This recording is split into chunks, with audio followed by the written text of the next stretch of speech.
On va commencer tout de suite cette table ronde. Voilà.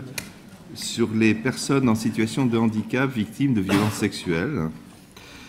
Je vais juste dire quelques petits mots. Le premier, c'est qu'il est évident qu'on parle de handicap et que nous savons bien qu'en fait il y a des handicaps et il y a d'abord des sujets, des personnes dans leur pluralité, et qu'il faut faire attention de ne pas stigmatiser et d'identifier le handicap à travers ce qui a été bien dit, une situation de handicap. Au Conseil de l'Europe, il a été indiqué qu'effectivement, dans le cadre des Nations il y a eu une ratification de la Convention des Nations Unies relative aux droits des personnes handicapées en 2006. Et à ce moment-là, il a été dénoncé le paradigme du médical sur le handicap et de proposer, de valoriser un nouveau paradigme qui est celui du social. On a vu depuis ce matin que ce paradigme social est insuffisant et qu'il nous faut réinscrire encore plus la dimension du sujet sexué, du sujet dans sa dimension affective et sexuelle. Et en ce qui concerne ce qui va être l'objet de notre table ronde, dénoncer ce qui serait une triple peine, non seulement celle d'être handicapé, avec l'invalidité que ça peut représenter. La deuxième, celle qui peut être entrave à la vie sexuelle. Et la troisième peine, celle à laquelle nous allons nous attacher maintenant, d'être objet, victime de violence. C'est cette réflexion à laquelle nous sommes actuellement engagés. Violence et maltraitance, tel que ça a été dit ce matin. Donc, je laisse tout de suite Monsieur Jean-Marc Boivin dire un mot s'il le souhaite. Allez-y.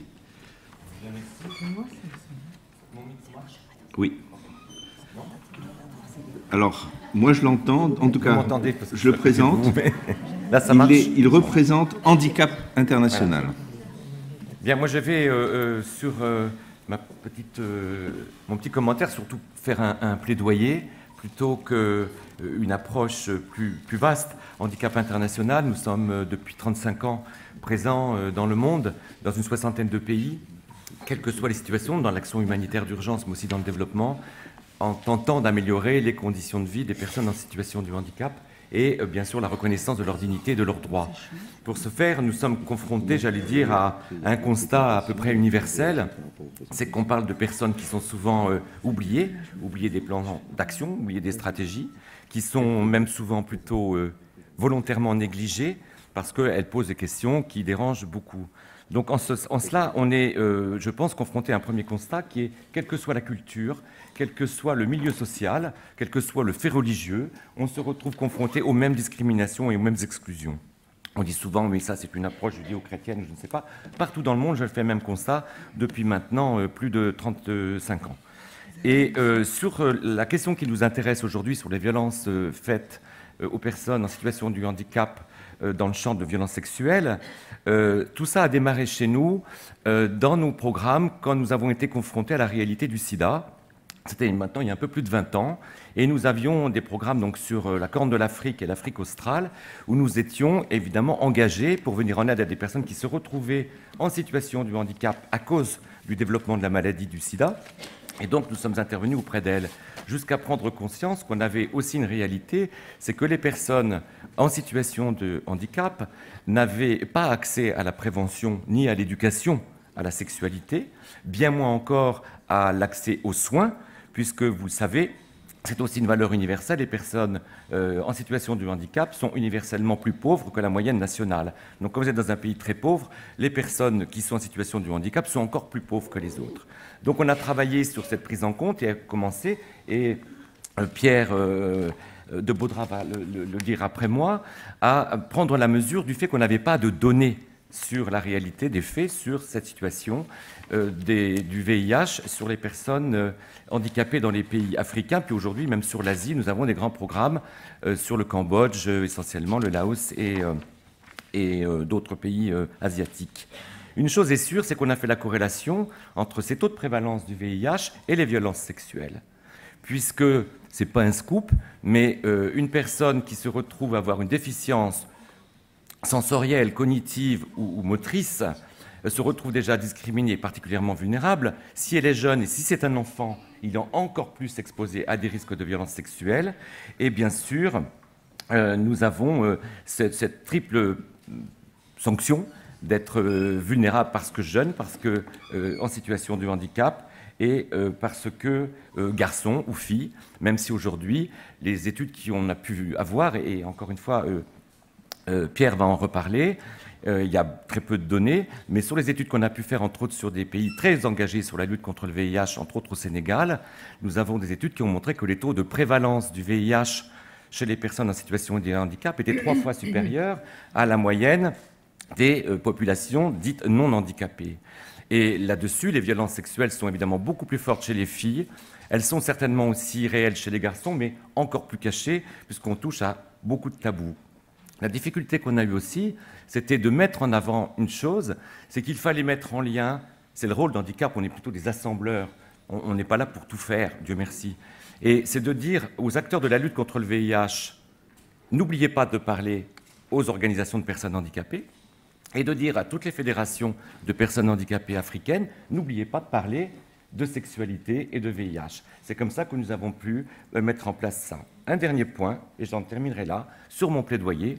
Aujourd'hui, la difficulté qu'on a, là où on a du succès sur la lutte contre la violence faite aux personnes handicapées, enfants, entre autres, c'est des programmes inclusifs, c'est-à-dire on fait des programmes pour tous, avec la prise en compte d'enfants déficients dans ces groupes-là, avec la question qui nous est posée, il faut des données aujourd'hui, donc il faut des moyens financiers, et il faut du courage politique des États. Chaque fois qu'un État a décidé de lutter contre l'exclusion des personnes en situation de handicap, des plans en général, des plans de la santé en particulier et de la violence, ça se fait parce qu'il y a une démarche d'un État qui est porteur de ce projet et des États qui les financent. Voilà, c'est juste mon message de plaidoyer. Bien, merci beaucoup. Donc j'ai le plaisir là de donner la parole à Madame Maudy Piot, présidente des Femmes pour le dire et Femmes pour agir. Il y a un micro. Merci. Merci. Bonjour à toutes et tous. Donc, je suis effectivement présidente et fondatrice de l'association Femmes pour le dire, Femmes pour agir, qu'un certain nombre d'entre vous ici connaissent, et qui a été fondée en 2003. Nous allons bientôt avoir 15 ans. Donc, c'est déjà une longue aventure que nous vivons avec les femmes en situation de handicap et avec les personnes dites valides. Nos objectifs, c'est de lutter contre toute forme de discrimination, et plus particulièrement la discrimination d'être femme et d'être handicapée, et de dire haut et fort qu'on est des citoyennes à part entière. Quand j'entendais parler ce matin les personnes de la table ronde, j'étais vraiment très heureuse, parce qu'enfin, j'ai l'impression que nous avons franchi un pas, celui de dire haut et fort que les femmes handicapées sont des citoyennes à part entière, que le handicap n'est pas notre identité et que nous avons tous les droits comme les personnes dites valides. De plus, puisqu'ici c'est une table ronde autour des violences, nous sommes la première association à avoir alerté les pouvoirs publics des violences que vivent les femmes handicapées dans notre pays. Je fais d'ailleurs partie du Haut Conseil à l'égalité femmes-hommes et à la commission violence et je participe également à la commission santé. En 2010, nous avions fait un colloque qui s'appelait « Les violences envers les femmes, le nom des femmes handicapées ». Et on s'est aperçu à la fin de ce colloque où nous avions fait passer un questionnaire que 36% de femmes valides subissaient des violences pour 80% de femmes handicapées. C'est-à-dire 4 femmes handicapées sur 5. Cela a été, j'allais dire, cautionné par la Commission européenne qui elle-même a fait une enquête en 2012 et qui effectivement nous a dit, et c'est marqué d'ailleurs sur leur site, que 80% de femmes handicapées subissaient des violences. J'ai donc pris mon bâton de pèlerin pour aller taper dans tous les ministères, aller taper dans toutes les grandes associations Et je peux dire, entre guillemets, avec humour aujourd'hui, que je n'ai pas été du tout bien reçue. Je n'ai pas été bien reçue, parce que je dérange. Quand je dis que 4 femmes handicapées sur 5 subissent des violences, on ne nous croit pas. Nous sommes, nous les femmes handicapées, des hystériques, des menteuses, des simulatrices. Donc je suis contente que maintenant d'autres personnes se soient saisies de cette question des violences que vivent les femmes handicapées. Nous avons un film que vous pouvez aller voir sur notre site qui s'appelle « Violence du silence », qui est le témoignage de 8 personnes, ça dure 1 minute et demie chaque témoignage, qui fait part des violences qu'elle vit ou qu'elle a vécues pour celles qui ont pu s'en sortir. Nous avons lancé donc un numéro d'écoute le 9 mars 2015, « Écoute violence femmes handicapées ». Tout le monde devrait connaître ce numéro. J'ai des plaquettes que j'ai mis dehors sur les tables là-bas et j'en ai ici, qui est le 01 40 47 06 06.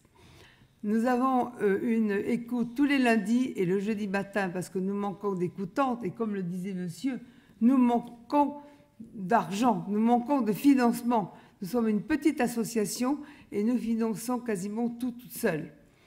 Donc ce numéro d'écoute, il accueille aussi bien les femmes qui subissent des maltraitances. J'ai bien aimé ce qu'a dit Béatrice ce matin, effectivement, distinguons la maltraitance des violences, même si c'est très proche. Donc ce numéro d'écoute accueille les femmes qui viennent parler de leur maltraitance, et Dieu sait s'il y en a, dans le milieu hospitalier, dans les institutions, dans les ESAT, dans les masses, en famille, à l'école, en hôpitaux, en milieu familial. Nous avons beaucoup d'appels qui montrent que dans tous les milieux sociaux, les violences existent, et plus particulièrement pour les femmes. Et puis, nous avons également, bien sûr, toutes les violences.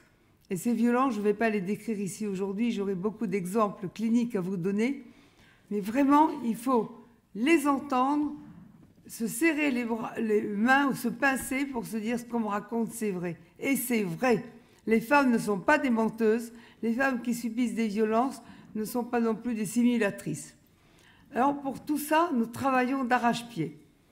Je fais des formations auprès des policiers pour leur apprendre à accueillir les femmes handicapées dans les commissariats de police qui subissent des violences. Parce que là aussi, il y a une grande lacune. Je fais également des formations auprès des étudiants de Descartes ou de je ne sais plus quelle fac là maintenant, parce que c'est important la formation. On l'a dit ce matin, si on n'est pas formé, on ne peut pas s'imaginer, si on n'y a pas été confronté, qu'est-ce que c'est que les violences que vivent les femmes valides et plus encore les femmes handicapées. Bon, j'essaie de faire des formations partout où on me le demande, dans certains DU, dans des associations. Et ce que je regrette vraiment, c'est que les associations ne demandent pas plus que je vienne parler, moi ou une de mes collaboratrices, des violences que vivent les femmes handicapées. J'ai l'impression que ce n'est pas pris au sérieux. C'est pour ça que je vous remercie beaucoup de m'avoir invité aujourd'hui, parce que moi, c'est un appel militant que je lance. Les femmes handicapées subissent des violences. Les violences sont interdites. Si on sait que quelqu'un subit des violences, il faut l'aider à aller porter plainte, il faut l'aider à s'en sortir. On n'a pas le droit d'accepter les violences que vivent les femmes et les femmes handicapées. Donc, je le redis, 4 femmes handicapées sur 5 subissent des violences. Notre écoute se prolonge. Je voudrais juste te dire cela pour terminer. Et je voudrais bien un verre d'eau, s'il te plaît, Eliane, parce que j'ai la bouche très sèche. Merci beaucoup. Excusez-moi, mais je vais reprendre.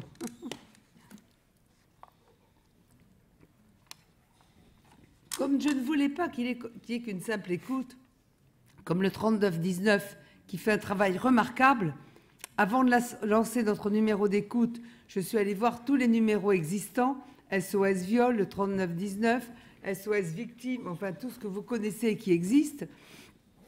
Et quand j'ai posé la question, personne n'avait entendu parler des femmes handicapées, parce que nous n'existons pas. Même si aujourd'hui ce colloque est passionnant, dans la vie courante, les femmes handicapées n'existent pas. On ne nous voit pas. On voit mieux les messieurs handicapés pour des tas de raisons que je n'ai pas développées aujourd'hui. Mais les femmes handicapées, on est vraiment les grandes invisibles de la société. Donc je remercie toutes les personnes ici présentes qui travaille pour qu'enfin les femmes handicapées soient visibles. Moi, je suis aveugle, donc je suis totalement invisible. Ça va de pair, d'être aveugle et ne pas y voir. Et on ne me voit pas. Donc je parle pour qu'on m'entende au moins. Voilà.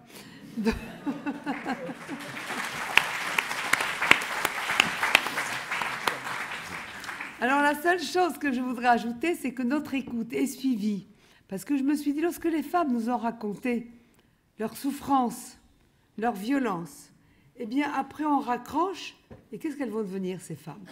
Alors nous avons eu l'idée dans l'association de mettre en place une écoute avec une assistante sociale, une écoute avec une psychologue, une écoute avec une avocate et une écoute avec une juriste, qui sont bien sûr des bénévoles et c'est gratuit, pour que ces femmes puissent venir, soit si elles sont, puisque c'est un numéro national, hein, donc si elles sont à Marseille ou si elles sont à Nantes, elles peuvent téléphoner à l'avocate, à l'assistante sociale, à la psychologue, et on fait des écoutes par téléphone, et ça marche fort bien.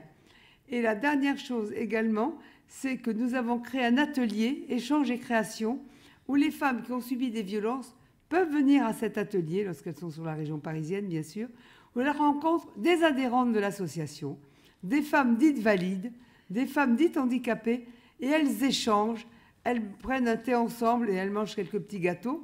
Et c'est convivial et ça permet à ces femmes qui ont subi des violences d'en parler et de plus se sentir exclues parce qu'elles ont été battues, violées, etc. Voilà. Donc Femmes pour le dire, Femmes pour agir est prête à accueillir tout le monde. On est prête à aller faire des conférences partout où on le demande parce que, comme je vous le disais tout à l'heure, les violences sont interdites. Merci.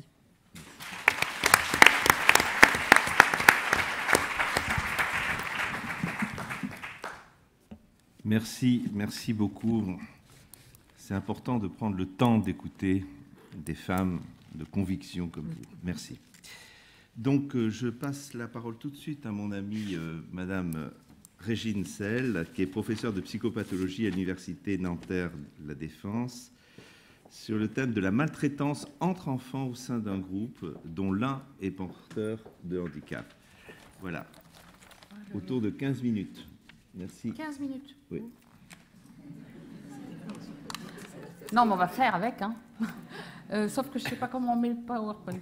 J'arrive pas à le... Bien, ben, en attendant qu'ils me le mettent, je commence en vous disant un peu de la place à laquelle je parle par rapport aux interventions qui ont eu lieu ce matin. Donc moi, je travaille sur la famille, mais plus spécifiquement sur les enfants de la famille. Et donc, je m'intéresse... c'est celui-là. Attendez, je crois que c'est celui-là. Non, c'est pas ça. Et donc, je m'intéresse plus particulièrement aux relations entre enfants. Et ce que je voulais dire pour aussi m'inscrire dans cette journée, c'est que Nicole Dietrich avait fait une recherche tout à fait passionnante sur le sida en milieu spécialisé, donc plutôt déficient intellectuel, dont je ne vais pas parler en détail, mais il y a une conclusion très très importante qu'elle a tirée, qui était quelle prévention pour ces violences? Eh bien, c'était très simple, leur apprendre à dire non. C'est-à-dire que le problème principal de ces personnes, il était double. Premièrement, leur apprendre à dire non. Mais apprendre à dire non quand on est adulte, ça veut dire que dès l'enfance, on a été pensé comme pouvant dire non. Et on a été pensé en pouvant dire non sans être rejeté, sans être méchant et sans être abandonné. Donc ça, je crois que c'est vraiment important et ce qui donne peut-être sens aussi à mon intervention sur l'enfance, puisque ce que je vais vous dire là, c'est que si nous travaillons avec les familles, avec les professionnels, pour qu'ils regardent, qu'ils pensent ces enfants vulnérables comme particulièrement vulnérables à la violence et à la maltraitance, alors on fera en sorte que devenus ados, ils puissent dire non, que devenus adultes, ils puissent dire non. Nicole Dietrich avait aussi une seconde conclusion qui, quand on en avait parlé, m'avait beaucoup interpellée. C'est ce qu'elle avait dit, c'était que certaines personnes en situation de handicap se mettaient volontairement en danger d'être contaminées parce que c'était presque un gage de normalité sexuelle. C'est-à-dire qu'elles dans ces entretiens, certaines personnes disaient ben maintenant je ne suis plus handicapée, je suis malade du sida comme tout le monde. Et ça, je trouve que ces deux choses-là, la question du non, je peux dire non sans que tu m'abandonnes, je peux dire non sans que je sois disqualifiée, et j'ai le droit de dire non, parce que pour dire non, et je trouve que l'intervention de Maudy Piot est très importante, pour que je dise non, il faut que je sois suffisamment fière de moi, suffisamment sûre de moi, pour pouvoir me donner le droit de m'opposer à toi. Et ça, je crois que c'est quand même quelque chose de très, très important.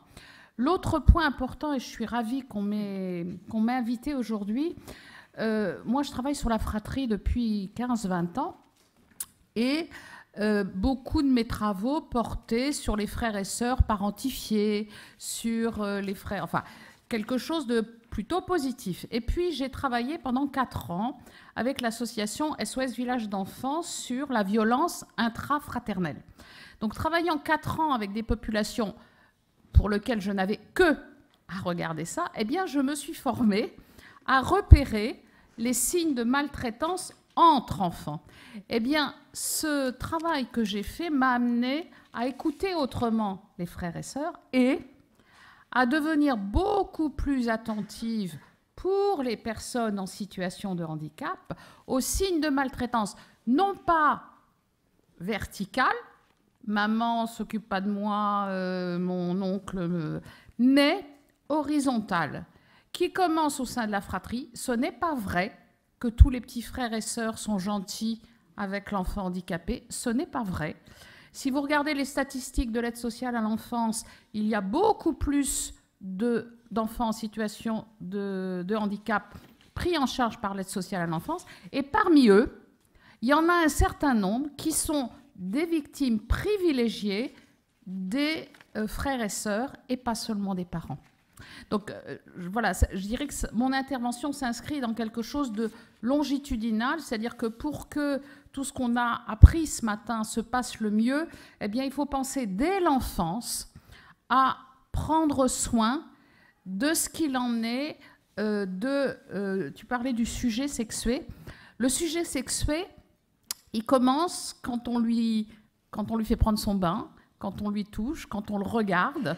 C'est-à-dire que quand une personne en situation de handicap est regardée comme une petite fille ou un petit garçon et pas comme un handicapé, eh bien, ça va avoir des conséquences sur sa manière de devenir papa ou maman.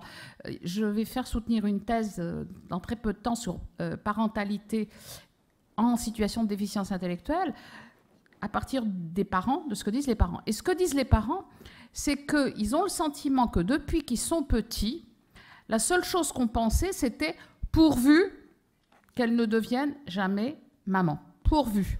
Et que ce sont des parents qui, quand on y raconte, finalement n'ont pas eu l'expérience de s'occuper de bébé. C'est-à-dire que quand il fallait s'occuper du petit neveu ou de la petite nièce, c'était jamais eux.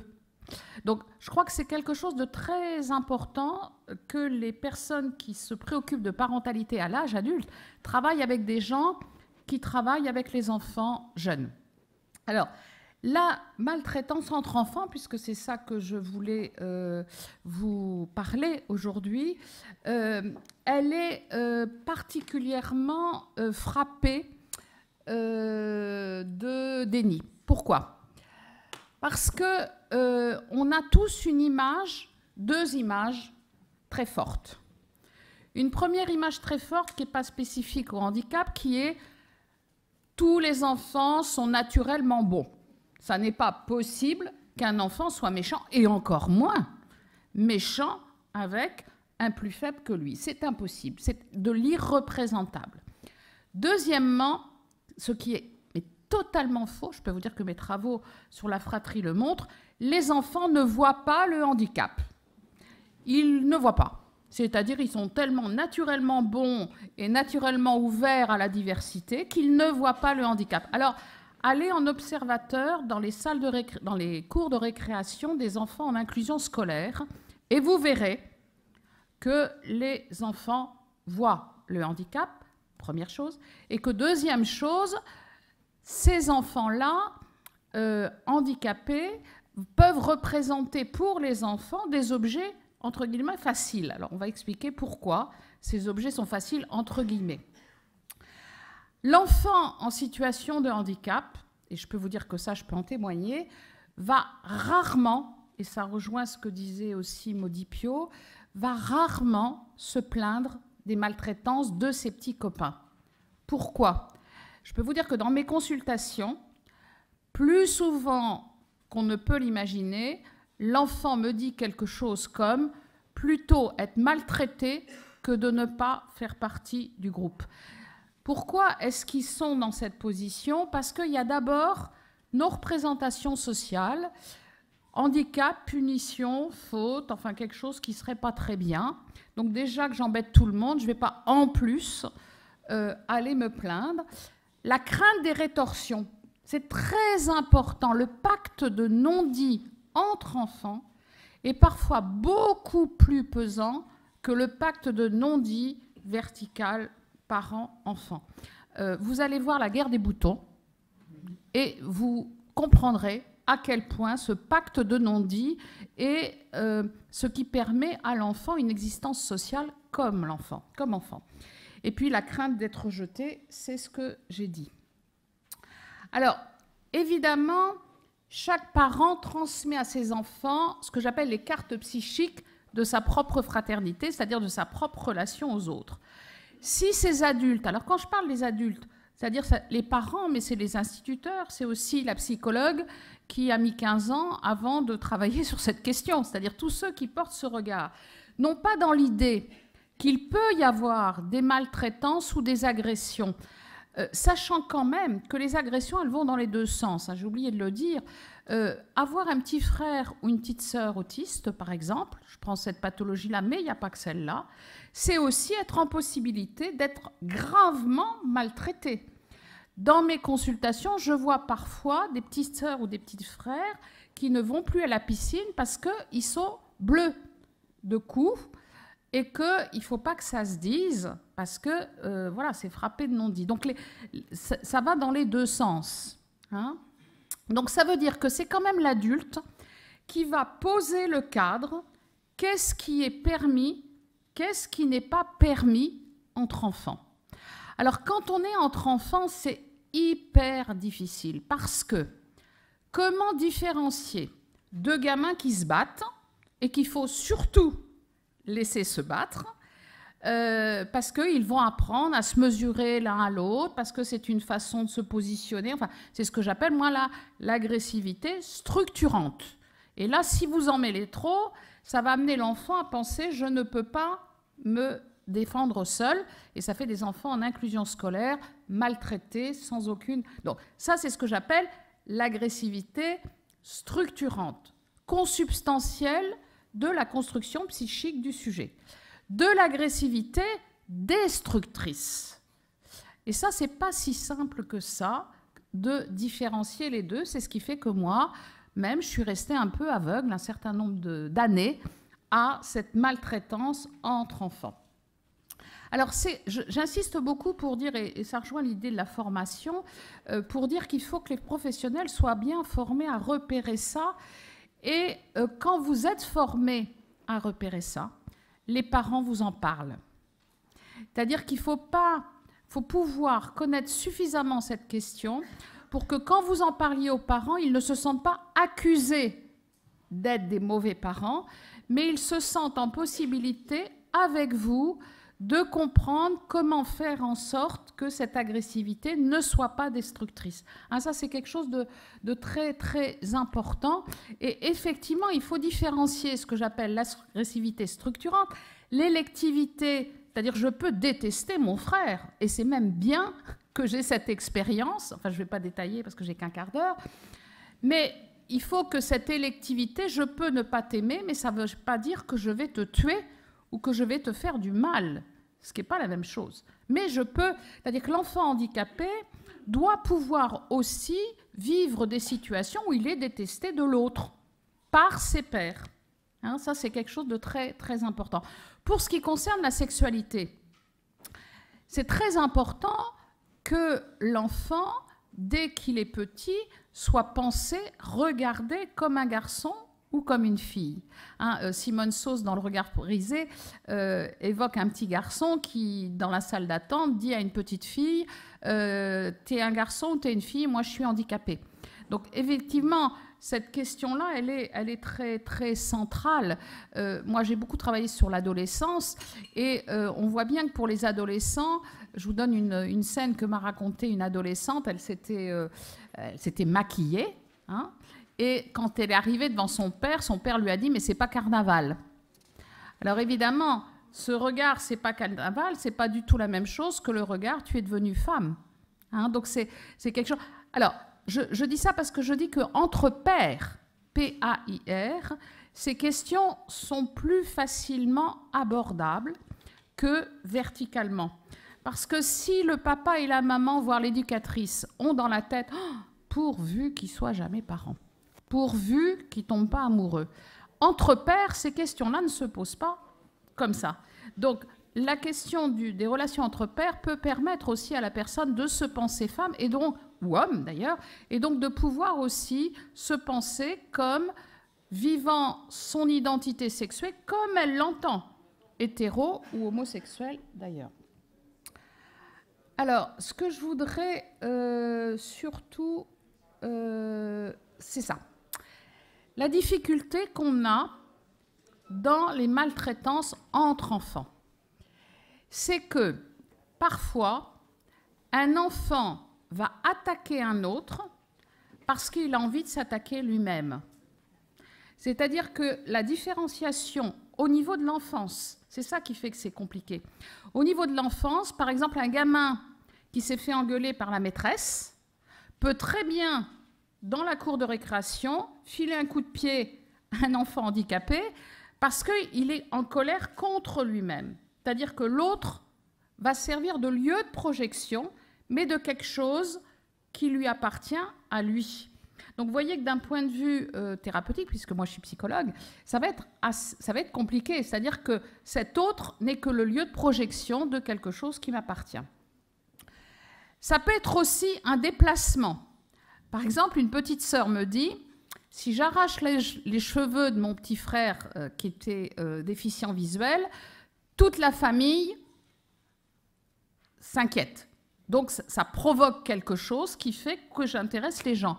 Si j'arrache les cheveux de mon grand frère qui va bien, on lui dit débrouille-toi. Et donc ça veut dire que l'agressivité vers un enfant peut être un déplacement d'une agressivité qui s'adresse à d'autres.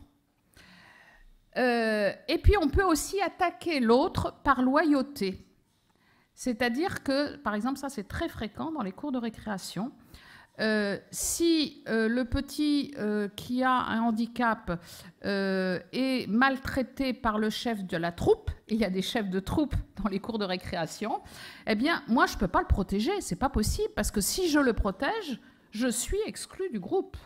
Donc, il y a des effets de groupe qui font que eh bien, ça va être plus difficile. Alors, c'est très important parce que l'enfant en situation de handicap, et c'est une recherche là que je suis en train de commencer, plus que d'autres enfants, a de grandes difficultés à se penser comme affilié à un groupe. C'est quelque chose de très difficile. Et c'est quelque chose que les chercheurs ont très peu travaillé. Ils ont beaucoup plus travaillé les relations parents-enfants, ce qui est une excellente chose. Mais ce qu'on constate quand même dans les cours de récréation et dans les fratries, c'est la difficulté de l'enfant à se penser faisant partie d'un groupe. Donc, à penser l'affiliation. La phrase que je dis toujours et que j'entends dans mes consultations, mais certainement vous aussi, j'ai 3 enfants et un enfant handicapé. Alors évidemment, j'ai 3 enfants et un enfant handicapé. Le gamin, quand on entend ça, eh bien, il finit par se dire à quel groupe est-ce que j'appartiens. Je ne suis pas le groupe des parents, je ne suis pas le groupe des frères et sœurs, je suis le groupe de quoi? Alors ça, c'est effectivement extrêmement important quand il se retrouve en inclusion sociale scolaire seul. Parce que quand ce que je vous dis, c'est que quand même un des meilleurs garants de cette capacité à dire non, dont j'ai parlé en début de conférence, c'est de se sentir protégé, porté par le groupe. C'est-à-dire, je ne peux pas dire non seul. Pour dire non, il faut que je me sente légitimée, mais je ne me légitime pas de moi-même, je me légitime aussi des groupes auxquels j'appartiens. Donc ça, c'est quelque chose de très, très important. Alors, l'agressivité entre enfants, elle est tout à fait structurante, puisque ça amène l'enfant à toucher, à être touché, à ressentir ce que ça fait du corps à corps, ça fait une expression réciproque, ça c'est très très important, c'est-à-dire que quand je donne un coup de pied à mon père, c'est pas la même chose que quand je donne un coup de pied à mon petit frère. Mon petit frère, il a moyen de me répondre, mon père, il va pas me répondre.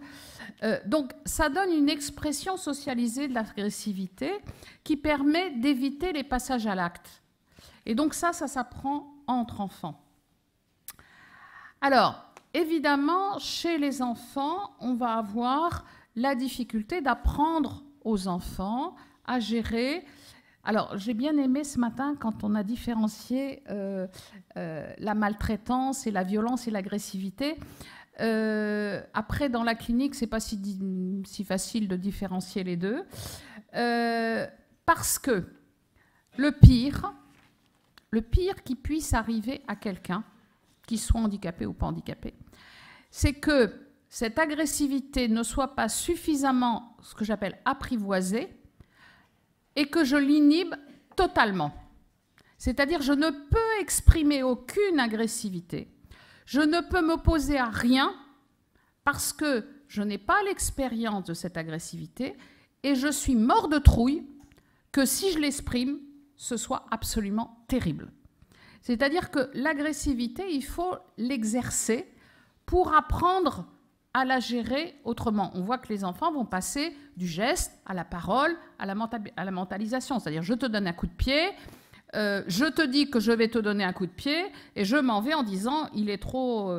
Donc tout ça, c'est très important parce que, et ça rejoint cette conférence, si l'enfant en situation de handicap, dès l'enfance, est parvenu à gérer son agressivité, eh bien, quand il sera agressé dans son institution par d'autres jeunes, parce que quand même, alors il y a eu les travaux de Tomkiewicz et je ne sais plus comment il s'appelait en France, mais depuis, il n'y a pas eu grand-chose, hein, ça reste... Or, les agressions entre résidents, entre enfants dans les institutions, c'est absolument pas des cas isolés. Je crois que je n'ai jamais vu une institution, et Dieu sait si j'en ai vu, où un jour ou l'autre, cette question n'a pas été émergée. Donc ce que je suis en train de vous dire, c'est qu'il faut absolument, dès l'enfance, aider l'enfant et l'adolescent, non pas à inhiber son agressivité. Par exemple, quand dans mes consultations, les parents me disent « Oh, mais cet enfant, mais il aime tout le monde et tout le monde l'aime ». Eh bien, quand on me dit ça d'un enfant, je me dis cet enfant, il va être à haut risque de maltraitance. Parce que il aime tout le monde l'aime. Sauf que c'est pas vrai.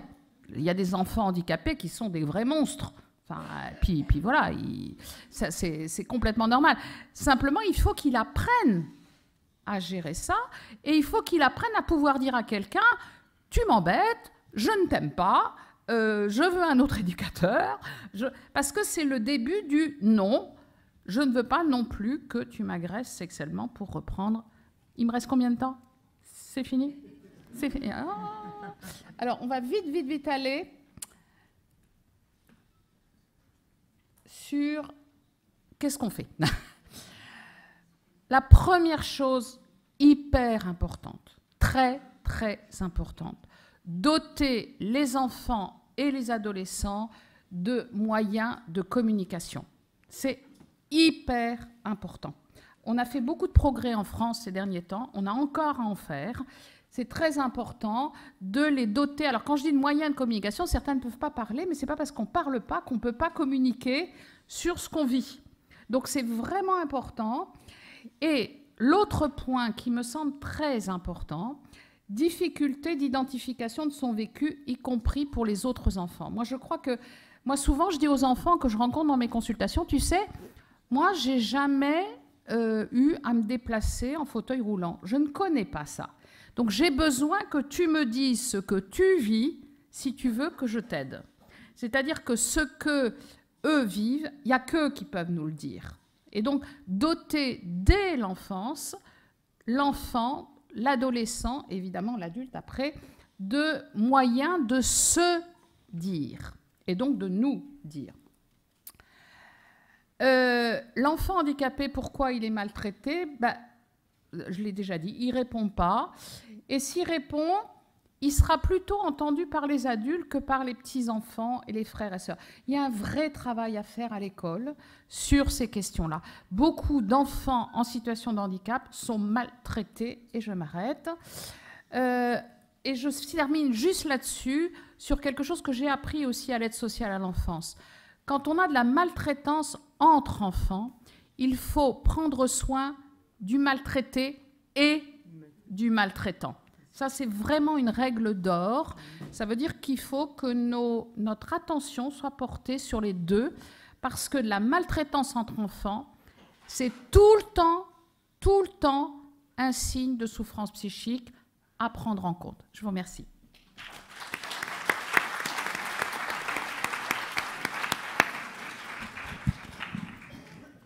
Merci. Je ne sais pas si on m'entend. Ça va? On m'entend? Passez-moi le micro. Non, attendez. Oui. Ça marche? On entend, oui?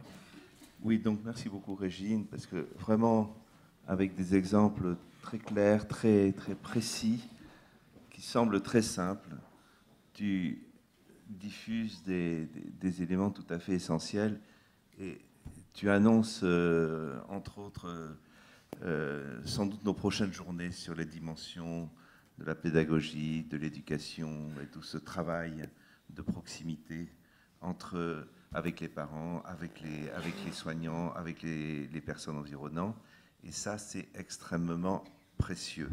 Ce que tu as dit à la fin est tout à fait essentiel. Hein.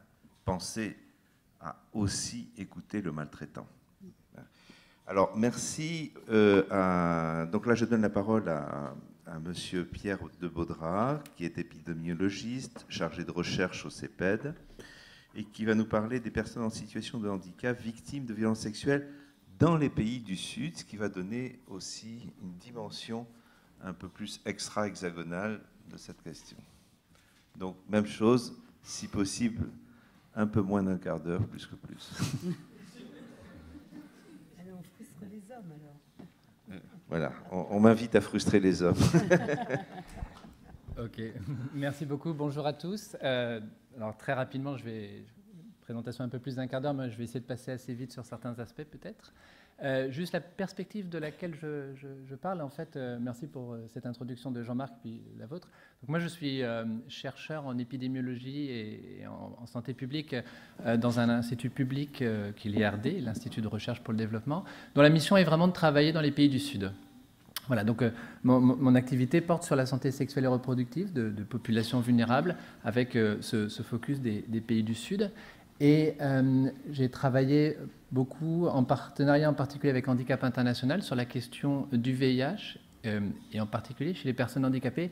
Et très rapidement, en fait, la question des violences sexuelles, comme l'a dit Jean-Marc tout à l'heure, s'est révélée centrale dans la construction de cette vulnérabilité par rapport au VIH. Alors, je ne vais pas parler de VIH aujourd'hui, mais c'était un peu le début de cette histoire. Et en guise d'introduction, je voulais juste, si la technique me permet, je suis désolé, j'avais prévu, voilà, reprendre ce bref témoignage. Il faut, parfois tu veux m'habiller, il t'enlève le slip, tout ça. J'aimerais que dans mon avenir, les hommes ne me prennent plus comme des chiffons. Voilà, c'était très bref, mais c'était juste pour...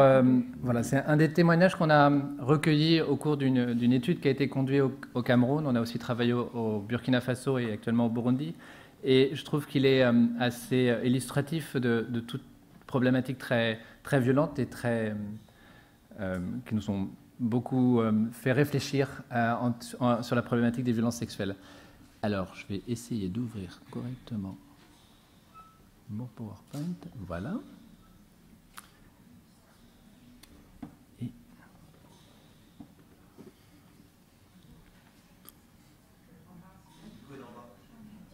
elle n'est pas... Alors moi, je ne la vois pas sur mon... C'est pour ça. Mais c'est bon. Voilà. Alors, rapidement, 2 petits mots peut-être d'un aspect un petit peu conceptuel. La première chose, c'est juste pour dire, mais je pense que ça a été beaucoup déjà abordé dans cette session-là, l'importance de la construction sociale du handicap et fondamentalement, si on veut aborder la question des violences faites aux personnes handicapées, il est indispensable de se rappeler à quel point la situation de handicap vient d'abord de l'environnement dans lequel les personnes handicapées vivent, d'environnements oppressifs et qui donc permettent Enfin, c'est une lentille importante pour comprendre ce qui se passe. La deuxième, et là c'est juste pour dire un petit mot sur les violences, effectivement, j'ai été particulièrement sensible à cette différence entre la maltraitance et les violences. Et après, quand on s'intéresse juste à la problématique des violences, il existe une très grande diversité de choses, que ce soit des violences psychologiques, des violences physiques, des violences sexuelles, les violences mixtes et les violences spécifiques qui peuvent arriver chez les personnes handicapées, en particulier pour ce qui peut être de la suppression des aides. Voilà. Dans mon propos, je vais essayer de me concentrer sur les violences sexuelles. Déjà, 15 minutes, c'est assez court pour parler. Je vais aborder que certains aspects. Mais évidemment, en général, les violences se mélangent et c'est rare qu'il y ait des violences sexuelles sans qu'il y ait de violences physiques ou de violences psychologiques. Je vais essayer d'aborder certains facteurs on va dire, de risque. Et pour cela, essayer d'utiliser un peu ce qu'on appelle le modèle écologique, c'est-à-dire considérer un peu des approches emboîtées avec l'individu, la relation, l'environnement proche dans lequel ils vivent, c'est-à-dire la communauté, la famille, et puis bien sûr la société qui elle-même construit sur le long terme des facteurs de risque ou des facteurs de vulnérabilité. Et puis juste, même si je ne vais pas développer ça plus, rappeler que la relation entre handicap et violence, elle se fait dans les 2 sens. Moi, je vais plutôt parler des personnes handicapées à risque de violence, mais bien sûr, on sait que les violences sont responsables ont des conséquences importantes sur la santé mentale et physique, et donc sont des facteurs de risque de handicap. Pour commencer, juste peut-être donner 3 petits points de repère sur le plan international. D'abord, c'est ce rapport OMS, ce gros travail de l'OMS avec l'étude multi-pays sur les violences publiée en 2002, qui a été très important pour rappeler juste que les violences sont un phénomène, les violences faites aux femmes sont un phénomène extrêmement fréquent et généralisé dans le monde. Et ce qui est fort, c'est de voir à quel point on retrouve des chiffres relativement similaires partout. Ce rapport a aussi permis de montrer les conséquences des violences sur la santé physique et mentale des femmes.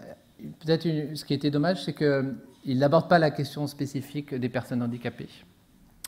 En 2011, donc un peu après, il y a eu ce travail, cette publication de l'OMS, donc le rapport mondial sur le handicap, qui est un état des lieux très détaillé et très complet sur la situation des personnes handicapées dans le monde. Mais là, malheureusement aussi, un tout petit paragraphe sur les violences. Ceci dit, à peu près à la même époque, en fait, sont publiées 2 revues systématiques faites par des gens de l'OMS en particulier, qui, alors, à la fois montrent, en essayant de prendre toutes les données disponibles, que les personnes handicapées sont plus à risque globalement de violence, mais pointe le manque de données, le manque d'études, les faiblesses méthodologiques des études, et puis surtout quand on parle des pays du Sud, puisque dans cette revue, il n'y avait qu'une seule étude qui venait d'un pays à ressources limitées, enfin l'Afrique du Sud, donc dont le statut est particulier. Voilà, donc mon idée là, c'est un petit peu d'essayer de voir où on en est, et puis d'essayer de faire un peu un panorama des connaissances aujourd'hui en essayant d'avoir un focus sur les pays du Sud. Alors, rapidement, en recherchant dans la littérature, j'ai retrouvé 30 études publiées qui permettent d'avoir une image épidémiologique sur la fréquence des violences faites aux personnes handicapées en général, mais c'est essentiellement les femmes qui sont traitées dans ces études, en considérant tout type de handicap, c'est-à-dire sans regarder spécifiquement un type d'incapacité. Ces études sont pour la majorité issues des pays du Nord et pour les 3/4 des États-Unis. Voilà. Bon, ceci dit, elles montrent toutes, sans exception quasi, que les femmes handicapées sont beaucoup plus à risque de violences conjugales et de violences sexuelles. Voilà. Il y a convergence et les chiffres sont très clairs. Ce qui est à noter, par contre, c'est l'extrême variabilité d'une étude à l'autre sur les chiffres. Et par exemple, quand on regarde OR, c'est pour odds ratio, donc c'est l'excès de risque. On voit que ça varie d'un facteur 2 à 7. Même chose, la prévalence des violences sexuelles observées sur 5 études, les principales études, qui sont des grandes études en population, va de 20 à 60%. Donc on voit bien qu'il existe d'énormes différences entre les études qui sont liées à la fois à la façon dont les personnes handicapées ont été identifiées, aux questions qui leur ont été posées sur les violences sexuelles. Et on imagine bien que plus on va poser des questions, ou la façon dont elles sont formulées va changer les résultats. Et puis à la méthodologie utilisée. Une caractéristique aussi un des résultats de ces études, c'est de montrer que ces violences non seulement sont plus fréquentes, mais elles durent plus longtemps, elles sont plus souvent répétées dans le temps, et elles sont plus souvent multiples, c'est-à-dire que les personnes handicapées, les femmes handicapées, sont plus souvent victimes de différents types de violences. Alors, quand on regarde ce qu'il y a dans les pays du Sud, ce qu'on observe, c'est qu'il y a un nombre très très limité de données. Alors, ce que j'ai retrouvé, 5 études, dont 3 en Asie, 2 en Afrique. Seulement 2 études ont utilisé en fait on va dire un échantillonnage aléatoire, c'est-à-dire en population générale. Les autres études, en fait, ont recruté des participantes venant d'organisations de personnes handicapées. Et il n'y a que 3 études qui comparent la situation de personnes handicapées avec celle de personnes sans handicap. Alors, l'étude du Cameroun et du Cambodge montre clairement une fréquence plus importante des violences sexuelles chez les femmes. L'étude de Sierra Leone ne permet pas de conclure, mais indique une tendance à plus de violence chez les femmes qui auraient des incapacités plus sévères. Et puis à côté de ça, il y a un certain nombre d'études qualitatives qui apportent un éclairage intéressant sur le contexte de ces violences, et en particulier sur l'importance des aspects culturels et normatifs, et particulièrement des rapports de pouvoir et des relations de genre qui peuvent être très complexe dans le contexte des pays du Sud. Je vais revenir dessus. Alors, maintenant, je voudrais passer un petit peu en revue un certain nombre de facteurs associés aux violences sexuelles. D'abord, les facteurs individuels. Donc, évidemment, le sexe, le fait d'être une femme augmente le risque d'être exposé aux violences sexuelles. J'en reparlerai un petit peu tout à l'heure. Le fait d'être jeune, on sait que les femmes jeunes sont beaucoup plus à risque. Donc la sévérité des incapacités, il existe un petit nombre d'études qui montrent que le risque d'exposition à des violences sexuelles, d'être victime de violences sexuelles, augmente avec la sévérité des incapacités. En ce qui concerne les caractéristiques socio-économiques, c'est-à-dire le niveau d'éducation, la profession, alors il y a en fait certaines discordances entre les études, en particulier pour les pays du Nord, on ne trouve pas toujours les mêmes associations. Pour les pays du Sud, en fait, la situation est peut-être différente, mais on n'a pas assez de données empiriques pour conclure. Il y a une première chose que Jean-Marc avait tout à l'heure pointée et qui est très importante, c'est qu'il y a, alors là, par contre, un bon nombre de données qui montrent que les personnes handicapées sont plus souvent pauvres, vivent plus dans la pauvreté, en particulier dans les pays en développement. Et nous, notre expérience au Cameroun et au Burkina Faso a été qu'un certain nombre de femmes handicapées avaient en fait des stratégies de survie qui passaient par la sexualité transactionnelle et qu'elles se retrouvaient donc exposées à des violences qui vont avec.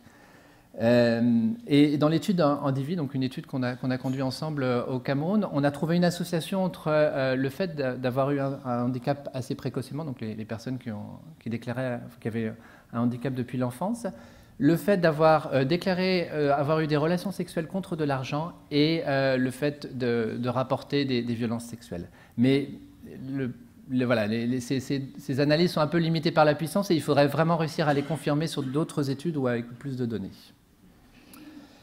Alors, en ce qui concerne les facteurs associés à la relation, il y a bien sûr tout ce qui est inégalité entre la femme handicapée et son partenaire en termes de niveau d'éducation et de revenus, sachant qu'il n'y a pas beaucoup de données empiriques, en tout cas dans les pays du Nord, qui confirment cette hypothèse. Par contre, le niveau de dépendance et ce qui avait été dit ce matin aussi, le fait que le partenaire se mette dans une position d'aidant favorise effectivement l'exposition à des violences et la difficulté aussi à y répondre des femmes. Peut-être ce qui est très important, et là-dessus, il y a tout un groupe américain qui a travaillé là-dessus, qui ont repris en fait plusieurs études conduites aux États-Unis entre 1994 et 2004, et qui ont montré que d'une étude à l'autre, finalement, un des facteurs qu'on retrouve le plus souvent associé à la vulnérabilité, enfin, au risque d'être victime de violence, c'était les caractéristiques des auteurs de violence. Et en particulier, justement, des profils d'hommes jaloux, possessifs, en fait, qui cherchent à établir un contrôle sur leur partenaire. Voilà. Et en regard, en fait, qui cherchent donc des victimes ayant une assez faible estime d'elles et qui donc vont avoir plus de difficultés à se défendre, à dire non, comme vous l'avez dit tout à l'heure. Et ceci m'amène peut-être à tout de suite parler des facteurs sociétaux. Il est clair que tout ceci s'inscrit dans des sociétés à la fois, on va dire, patriarcales, dans lesquelles, et en particulier dans les pays du Sud, dans lesquels il y a une oppression des femmes et une domination des hommes, et en particulier dans lequel il est relativement accepté que l'homme soit en position de contrôle, et des sociétés disabilistes, pour reprendre le terme anglais, c'est-à-dire dans lequel la place des personnes handicapées est difficile, où elles grandissent avec cette image négative et où il est difficile pour elles de retrouver une identité sexuelle et de dire non, comme vous l'avez dit tout à l'heure. Voilà, et puis après, des facteurs liés à l'environnement proche. Alors, il y a un certain nombre d'études qui ont montré que le milieu rural peut être un facteur de risque. Je ne vais pas insister là-dessus. Peut-être pour parler plus de la famille, qui peut avoir un rôle assez ambivalent, on va dire, ou qui va dans les deux sens par rapport aux vulnérabilités. Et notre expérience au Cameroun, c'est qu'on a été à la fois témoin de familles extrêmement violentes dans lesquelles les personnes handicapées, et en particulier les jeunes femmes handicapées, avaient été rejetées. On a même des cas où on tombait en particulier avec le handicap intellectuel, les jeunes enchaînés dans la cour. Et en même temps, à l'inverse, à contrario, on a une de nos jeunes collègues qui travaille sur des familles trop protectrices, particulièrement vis-à-vis des jeunes filles, et qui donc, en fait, leur permet pas d'accéder à l'information sur la sexualité, les coupe de leur père PAIR, donc leurs amis, les empêche un peu de faire leurs premières expériences dans le domaine de la sexualité et donc de construire des outils pour, par la suite, se protéger. Voilà. Et puis, bien sûr, l'isolement social et puis l'histoire de violence apparue dès l'enfance, ce sont bien sûr des facteurs de risque de revictimisation. Je voudrais dire juste un petit mot, peut-être, parce que les violences n'apparaissent pas de la même façon au cours du cycle de la vie. Alors, un des moments peut-être charnières dans la sexualité, c'est bien sûr les premiers rapports sexuels ou les premières rencontres.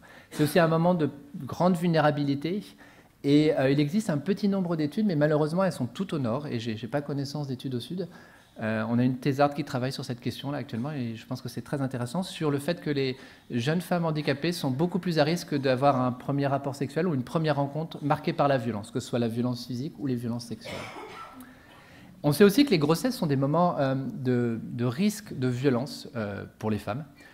Et il y a une étude, à ma connaissance, qui a étudié la situation des femmes handicapées. C'est une étude conduite aux États-Unis et qui a montré que les femmes handicapées avaient plus de risques d'être victimes de violences autour de la grossesse, c'est-à-dire pendant la grossesse et juste après l'accouchement.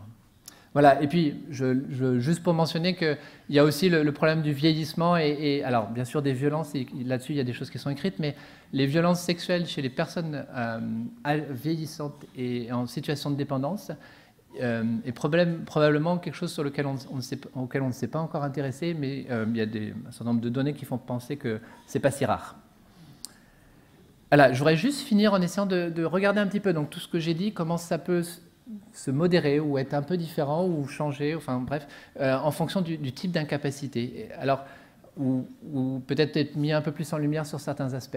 En termes de handicap physique, la seule chose que je voudrais dire, c'est effectivement toute la problématique de l'image du corps et de la représentation de la féminité, qui est en fait un facteur après à la fois de difficulté à refuser, à sortir d'une relation abusive ou à résister à une relation abusive.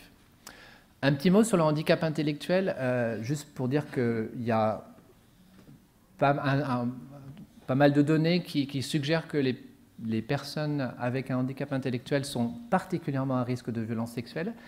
Il existe des divergences entre les études, c'est-à-dire toutes les études ne montrent pas ça, mais c'est très probablement lié au fait que c'est méthodologiquement difficile de travailler avec cette population et qu'il y a aussi une énorme diversité de tableaux de handicap intellectuel qui fait qu'on parle de choses parfois très différentes. Les violences sont souvent plus tardives, plus répétées, plus multiples dans ce groupe et le recours à l'aide beaucoup plus tardif. Pour les pays du Sud, il n'existe pas de données publiées, alors probablement peut-être des expériences comme a pu le faire, mais voilà, pas de données publiées dans ce domaine-là, et c'est vraiment dommage. Le handicap sensoriel, et je crois que ça avait été mentionné ce matin, on n'a vraiment pas grand-chose. Alors moi, j'ai rien retrouvé sur les personnes avec un handicap visuel. Pourtant, vous avez entendu le témoignage de Judith, et au Cameroun et au Burkina Faso, on a eu plusieurs témoignages comme ça. Voilà. Il y a un peu plus de choses sur les sourds et les malentendants, et en particulier dans les études américaines, puisqu'il y a un fort mouvement autour des sourds, et c'est beaucoup autour des étudiants. Ces données montrent globalement que les sourds et les malentendants sont plus à risque de violences sexuelles et d'abus dans l'enfance. Nous, au Burkina Faso, en fait, on a eu la chance de travailler avec une chercheuse en sciences sociales qui a fait toute une anthropologie un travail d'anthropologie auprès des sourds autour du VIH, mais en fait, très vite, effectivement, elle a travaillé sur le problème des violences sexuelles. Et ce qu'elle a vu, c'est le caractère multidimensionnel de la vulnérabilité des jeunes femmes sourdes, à la fois liées au handicap de communication, donc souvent des femmes qui avaient très peu d'informations sur la sexualité, sur le VIH, ce qui nous intéressait, voilà, qui avaient beaucoup de difficultés pour aller chercher de l'aide, et puis aussi qui en fait vivaient dans une précarité économique qui souvent les amenait à se mettre en danger, et en particulier une de leurs stratégies de survie, c'était les réseaux de mendicité, dans lequel elles pouvaient se retrouver victimes de différents abus sexuels, que ce soit des violences sexuelles, mais aussi des avortements forcés. Et il y a toute une problématique autour de ces jeunes femmes qui sont amenées d'un pays à l'autre. Voilà. Le handicap mental, psychique, est probablement le type de handicap qui a été le plus étudié. Il y a beaucoup de publications et qui montrent la très grande fréquence des violences physiques, sexuelles et domestiques. J'insiste pas, il y a peu d'études dans les pays du Sud, mais quelques-unes. Voilà, et je voulais juste deux dernières choses, voilà. Je voulais dire un mot des hommes. Alors, d'abord, c'est pas pour... voilà, la plupart des responsables de violence sont en général les hommes, mais il y a quand même aussi une prise de conscience un peu émergente que les hommes sont victimes de violences et de violences sexuelles. Et en particulier, la place des hommes handicapés dans ce problème des violences sexuelles est pas si simple.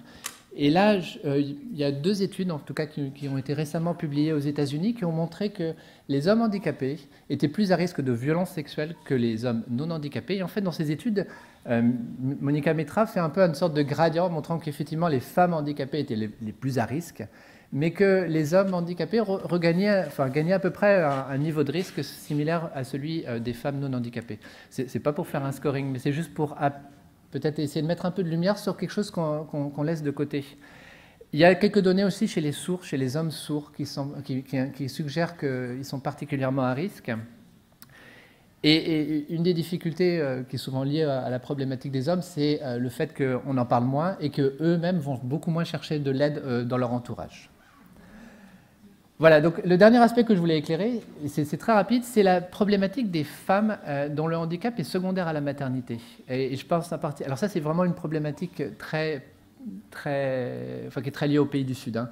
Les complications de l'accouchement, dans un certain nombre de cas, sont responsables de complications médicales comme des fistules. Et ces femmes, ça on le sait bien, sont victimes de rejet. Ce qu'on a moins étudié, donc il y a eu une étude en Bangladesh, qui est une étude qualitative qui a regardé un peu la situation de ces femmes.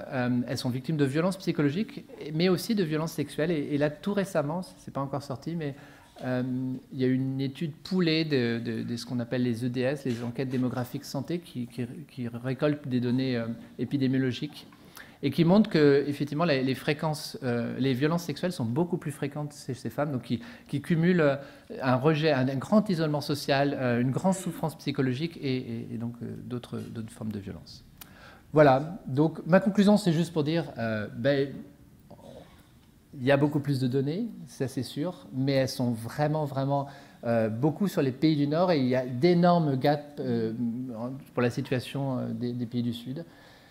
Voilà. Alors après, c'est plus un appel, c'est de dire qu'il y aurait vraiment un gros intérêt à essayer de se mettre ensemble, à essayer de créer du réseau, à essayer de partager ces données, parce que c'est la première étape, d'abord pour convaincre les financeurs, et après pouvoir mettre en place des actions.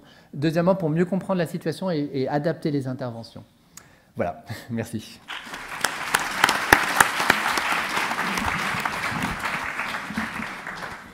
Oui, merci beaucoup. On voit bien à quel point des instances comme la chaire peut être concernée à faciliter les croisements de recherche de données au niveau international. Parce qu'effectivement, il y a un besoin de cette dimension centrale. Merci, Madame Liliane Dalligan, de poursuivre. Merci. Donc, elle est psychiatre, professeure de médecine légale. Et elle va nous parler de soigner et gérer les personnes en situation de handicap victimes de violences. Merci beaucoup. Alors je me passerai du PowerPoint pour aller plus vite parce qu'il me semble que le temps est très très réduit. Micro. Micro, bah alors s'il ne marche pas, on va m'en passer un. Ça marche. Ça marche? Vous m'entendez là? Tout va bien? Voilà, donc on va essayer de faire rapide.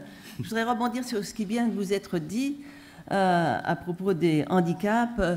Je voudrais commencer par des cas cliniques. En particulier, je voudrais vous parler de Blanche, qui était aveugle et qui a été violée par son professeur de piano et qui me racontait combien ça avait été difficile et douloureux pour elle d'essayer de lui échapper dans cet appartement qui était comme une séquestration.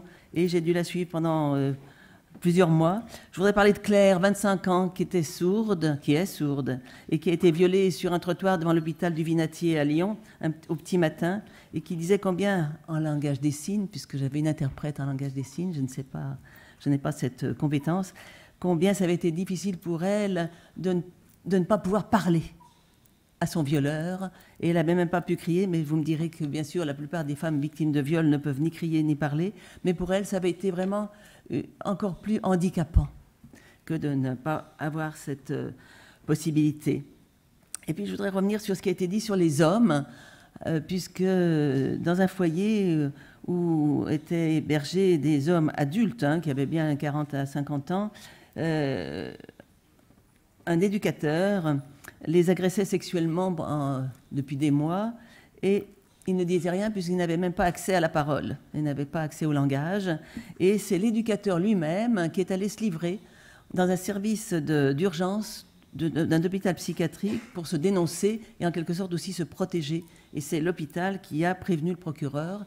Un juge d'instruction a été nommé et ce juge d'instruction courageux, téméraire, a entendu, si on peut dire, ces victimes, leurs familles, et a demandé des expertises pour chacun d'entre eux pour évaluer le préjudice et le retentissement des faits.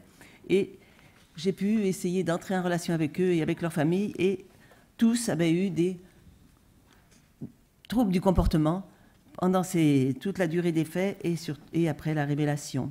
Donc, même avec un important handicap mental, intellectuel, c'était des infirmateurs cérébraux, on peut en avoir des conséquences graves. Et j'ai eu aussi affaire à des mineurs, des enfants mineurs, dans un infirmateur cérébraux, aussi dans un foyer, qui avait été victime là pendant des années, aussi par un éducateur, et ça avait été crypté, caché, jusqu'à ce qu'enfin quelqu'un accepte de révéler. Et tous ces enfants avaient aussi été pris en charge, expertisés, et l'éducateur a été condamné. Et je voudrais parler de Marie un peu plus longuement. Marie, c'est une femme de 28 ans que j'ai expertisée en 2015 et pour laquelle je suis allée à la cour d'assises de Bourg-en-Bresse mercredi, il n'y a pas longtemps, le 13 septembre, pour parler d'elle, puisque ces deux violeurs avaient été mis en accusation et seront certainement condamnés puisqu'ils avaient fait une vidéo, ce qui évidemment prouvait tous les faits dont ils avaient été les auteurs. Et cette jeune femme, toute petite, 1m50, 35 kg, une petite fille, tout le monde l'a décrit comme une petite fille, qui fait des dessins comme des enfants de 4-5 ans, qui a triplé le CP, qui était là en CLIS, en IME, qui travaille en CAT et qui a eu une relation amoureuse avec Thomas à partir de 17-18 ans, des relations qui ont duré une dizaine d'années, puisqu'elle a 28 ans, mais il m'a violée avec Nicolas en 2014 et 2015. Moi, je ne voulais pas y faire avec les deux. Et elle va dire, Nicolas me dit, déshabille-toi. Je dis non. Ils m'ont fait des chatouilles, j'ai dû me laisser faire. C'était chez Thomas, sur son canapé, les 2 fois. Après, je prenais ma douche, je pleurais, j'aimais pas. Après la première fois, je n'ai pas rompu. Je l'aimais, c'était mon seul amour. Elle dit qu'elle avait rencontré Thomas chez un copain. Puis une deuxième agression sexuelle, pire que la première, avec un gode pointu et vibrant pour m'exciter, puis avec le sexe. À la suite, j'ai pris une douche, j'étais en pleurs. Et finalement, elle va pouvoir le révéler avec difficulté, mais elle le révèle, elle va avoir des conséquences au niveau des cauchemars, de la tristesse. Et quand elle fait un dessin de la famille, alors théoriquement, il est sur l'écran, mais je vais vous le montrer pour aller plus vite. Quand elle fait un dessin de la famille, ce qu'il y a à repérer, bien sûr, c'est que tous les personnages de la famille sont colorés, son père, sa mère, sa sœur, qui elle aussi a un handicap et un CAT, et elle est tout de noir vêtue, c'est les couleurs, bien sûr, de la violence et de la tristesse. C'est sa représentation au moment de l'expertise. C'est donc ce dessin que j'ai montré aussi à tous les intervenants, jurés et autres de la cour d'assises, qui doit terminer ce procès aujourd'hui. Quant à Caroline, elle a 20 ans. Elle est allée en IME, elle est en atelier protégé. Et quand je lui demande si elle a déjà été malade, elle répond « trisomique 21 », c'est maman qui m'a dit ça. Voilà l'annonce. Quant au fait, elle les décrit, c'est Guillaume, que j'ai rencontré à la piscine de Belay. On a parlé, au début ça va, à la fin non. Il y avait de la neige, j'étais gelée. Il m'emmène au parc de Fort, je voulais aller à la piscine, lui ne veut pas. Dispute, colère. On va s'asseoir sur un banc, il m'a touchée. C'était derrière les WC qui étaient fermés. Il enlève mon blouson, j'ai un peu peur, mais il ne m'a pas frappé. Il enlève tout, lui habillé, sauf son blouson et son pantalon à moitié. Il me propose de toucher ses machins. J'avais pas envie, j'avais peur, j'ai dû toucher. Il m'a touché avec ses mains. Il est parti car il a peur de la police. Et elle a pu en parler au directeur de l'IME, puis à la police. Et elle a trouvé que les gendarmes étaient gentils. Elle a dit « il me protège ». Dans les suites, elle y a repensé. Elle a eu des cauchemars et surtout des phénomènes de peur. Et elle a un suivi psychothérapique. Voilà, donc les 2 cas cliniques comme préambule. Ce que je pourrais dire, c'est qu'il y a de nombreux types de handicap et que toutes les formes de handicap peuvent conduire à des violences et à tous les types de violences, mais bien sûr aussi aux violences sexuelles, que ce soit un handicap moteur, des infirmières qui sont en fauteuil roulant, handicap sensoriel, je vous ai parlé de Blanche et de Claire, auditif, visuel, olfactif, gustatif, tactile, le handicap mental, le handicap psychique, de tous les malades qui sont en hôpital psychiatrique sont sûrement des personnes particulièrement vulnérables, entre eux ou de leur famille ou par les soignants, le handicap cognitif, et le polyhandicap. Alors, on a parlé des chiffres. C'est sûr que la fréquence des violences, on dit que c'est 3 à 5 fois supérieur au taux constaté dans la population générale en ce qui concerne les violences sexuelles chez les femmes et les hommes handicapés. Ça a été très peu étudié jusque-là, sûrement largement mésestimé. On parle souvent de syndrome des maltraités et sont le plus souvent des symptômes déformés ou masqués par les symptômes propres des déficiences liées au handicap. Et le risque augmente, le risque d'être victime de maltraitance ou de violence augmente certainement avec la difficulté à dénoncer les faits. Plus on est handicapé, moins on a accès à la parole, plus on est en danger. C'est comme les petits bébés ou les personnes âgées qui n'ont plus accès à la parole, ce sont les plus en danger. Plus on est dépendant, plus on est en risque d'être victime. Alors, tous les types de violences peuvent être retrouvés, mais là, donc je ne vous fais pas la liste, mais elle est longue, la liste de toutes les violences ou maltraitances dont sont victimes les personnes handicapées. Et on doit reconnaître que la plupart du temps, c'est par des proches, comme pour le bébé. C'est les proches. Ça peut être les parents, ça peut être les fratries, en effet, mais ça peut être aussi les soignants, les éducateurs. En général, c'est rarement un inconnu. Ça peut être le professeur de piano, par exemple, mais plus le handicap est important, plus c'est un proche qui va abuser de la personne handicapée. Alors, quelles sont les difficultés qu'on va rencontrer pour accompagner ces victimes? Les difficultés, elles se trouvent au moment de la révélation, en raison des difficultés langagières. C'est très difficile pour toute victime, même les non-handicapés, de révéler qu'on a été victime. On peut penser qu'il n'y a pas 10% des victimes de viol qui disent avoir été victimes. Il y a 90% qui n'en parlent jamais, strictement jamais. et en particulier à leurs proches. Hein. Donc des difficultés langagières, et si le handicap porte sur le langage, ça va être encore plus difficile pour aller révéler. Et puis il y a bien sûr la honte, la culpabilité et la peur de tout perdre, de perdre le lieu de vie. On ne me voudra plus là où je suis, dans mon foyer, dans mon CAT. La peur des représailles, puisque l'autre est certainement beaucoup plus fort que moi, il a plus de puissance, il va avoir un meilleur avocat. Ce que j'ai pu voir la semaine dernière dans une autre cour d'assises, où en effet un avocat a été vraiment terrorisant pour tous ceux qui étaient là. Et il semble qu'il ne va pas du tout accepter la sanction de son accusé qui a eu 8 ans de prison, et il va faire appel. Alors que là aussi, c'était une victime très particulièrement vulnérable qui avait été victime de viol par cet homme. Et puis, il va y avoir, au moment de la plainte, souvent un déni de l'entourage. Il peut y avoir aussi un déni des enquêteurs. Ils ne sont pas tous favorables pour entendre. Ils n'ont pas tous la patience, parce qu'il faut beaucoup de patience pour ces personnes qui ont un handicap, pour arriver à parler, à dire, à raconter, à mimer parfois ce qui a été subi. Difficulté lors de l'examen, puisqu'on va demander un examen médico-légal, ou gynécologique éventuellement, et examen psychiatrique aussi. Il va falloir discerner le handicap des conséquences de la violence, et c'est parfois difficile. Alors on va essayer de trouver des signes somatiques, en particulier des lésions, bien sûr, des organes génitaux, qui ne sont pas toujours là, du périnée, au niveau anal, des saignements, des douleurs à la miction, des infections urinaires, des infections sexuellement transmissibles, des ecchymoses, des hématomes, une grossesse qui arrive inopinée. Des signes indirects, c'est le refus de se déshabiller au moment de l'examen, des phobies, des évitements, des troubles du sommeil, des cauchemars, une gêne au contact physique ben banal, vous ne pouvez pas les approcher, les toucher, des comportements parfois séducteurs, un vocabulaire parfois sexuel qui a été imposé et appris. Vous pouvez avoir des masturbations, des agressions sexuelles, des automutilations, beaucoup d'opposition, des fugues, des tentatives de suicide. Comme pour toute victime, on retrouve un taux de tentatives de suicide extrêmement important, des troubles des conduites alimentaires, boulimie ou anorexie avec amaigrissement ou prise de poids, des phénomènes régressifs, énurésie, encoprésie, même chez des adultes, des dépressions bien sûr, et toutes les formes de somatisation, en particulier beaucoup sur les douleurs, et une baisse des performances cognitives. Et il y a donc des conséquences qu'on pourrait résumer en tableau de dépression, de manifestations anxieuses, de somatisation, de sensation de peur, avec un isolement, un repli sur soi, une perte de l'estime de soi, une autonégligence. De même, les idées suicidaires, le recours à l'usage de divers psychotropes ou de drogues, l'alcoolisme peuvent devenir fréquents. Comme pour toute victime, on peut arriver à des addictions qui sont là pour soulager la souffrance et apaiser les angoisses. Alors la prise en charge, pour terminer, je vais aller vite.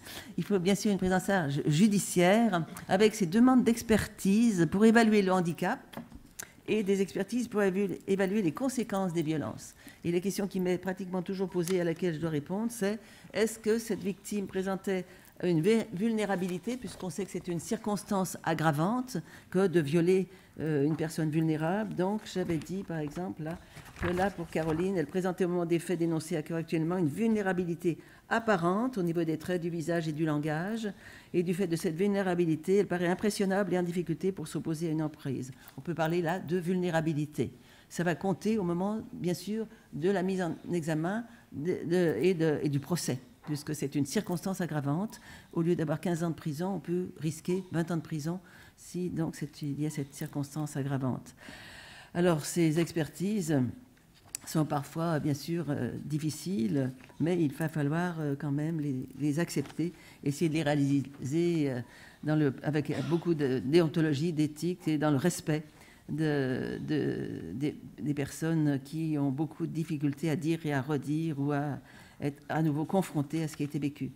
Une prise en charge thérapeutique, elle doit être bien sûr psychothérapique en fonction du handicap, mais comme pour toute victime, parole, dessin, interprète, langage des signes, tout ce qui est apporté comme avec les enfants, je dirais, pour certains handicaps mentaux ou intellectuels, tout ce qui est mis à disposition dans l'art-thérapie. Je me souviens d'une jeune fille qui avait été violée, qui avait un handicap intellectuel et qui n'arrêtait pas de s'excuser chaque fois qu'elle entrait dans mon bureau à l'hôpital, comme si, en quelque sorte, c'était comme si c'était une extorsion de temps et d'espace, comme si elle n'avait pas droit. Et elle s'excusait d'abord de venir me trouver, et je vous prends du temps. Il y en a d'autres qui ont plus besoin que moi, et je lui disais, c'est votre temps, c'est votre espace. Il est à vous. Vous prenez. Et voilà, c'était la restituer dans sa place et dans son droit à être comme chacun d'entre nous. Alors j'avais fait bien sûr toutes les lois, parce que je suis dans l'activité de la médecine égale. On passera sur le signalement qui s'impose. Hein. Tout signalement d'une personne vulnérable est une obligation, rappelons-le, et c'est une dérogation au secret professionnel. On doit écrire au procureur de la République qu'une personne est victime de mauvais traitements ou de toute violence physique ou psychologique. Et dans les physiques, on met bien sûr les violences sexuelles. On encourt une sanction pénale, peine de 3 ans d'emprisonnement et 45 000 € d'amende si on ne se plie pas à cette obligation. C'est intéressant de le rappeler parce qu'il y a très très peu de signalements qui sont faits par les médecins. Vraiment très très peu. Voilà, donc on laissera les autres articles du Code, et du Code en partie civil, pour ce qui est de la loi de protection juridique des majeurs, Code de l'action sociale et des familles. Pour la prévention, information, ça a été dit, rappelé. Je pense en effet qu'il faut informer les patients sur leur droit à dire non. J'en suis d'accord. Comme aux petits-enfants. Tu as le droit de dire non. Hein, tu vas embrasser mamie, mais non, tu n'es pas obligé d'aller embrasser mamie si tu n'as pas envie. Ah, non. Ça, je ne suis pas d'accord pour mes petits-enfants. Ils font comme ils veulent. Voilà. Donc, ils décident sur leurs droits. Hein, voilà. Et puis, il faut formation. Bien sûr, des personnes qui sont chargées de la prise en charge des handicapés, mais aussi les familles, parce que c'est souvent les familles. Hein. Ma petite Marie, là, elle est toujours, à 28 ans, elle est toujours avec papa-maman, qui était dans le box des victimes, avec les avocates. Il y avait papa-maman, sa sœur handicapée et elle. Voilà. Il faut former les institutions, le personnel soignant, le personnel de santé, le social, la police, le judiciaire. Formation, sensibilisation indispensable. Le plan de lutte 2017-2019 de mobilisation et de lutte contre toute violence faite aux femmes prend en compte les violences subies par celles en situation de handicap. Et pour conclure, voilà. Merci, Maudit. Et j'avais terminé dans ma conclusion. Je vais passer pour uniquement dire que le rôle des associations est primordial. Et merci, bien sûr, à Maudit Piot. Et je disais, à titre indicatif, Femmes pour le dire, Femmes pour agir, c'est une association d'aide aux femmes handicapées citoyennes avant tout. Voilà.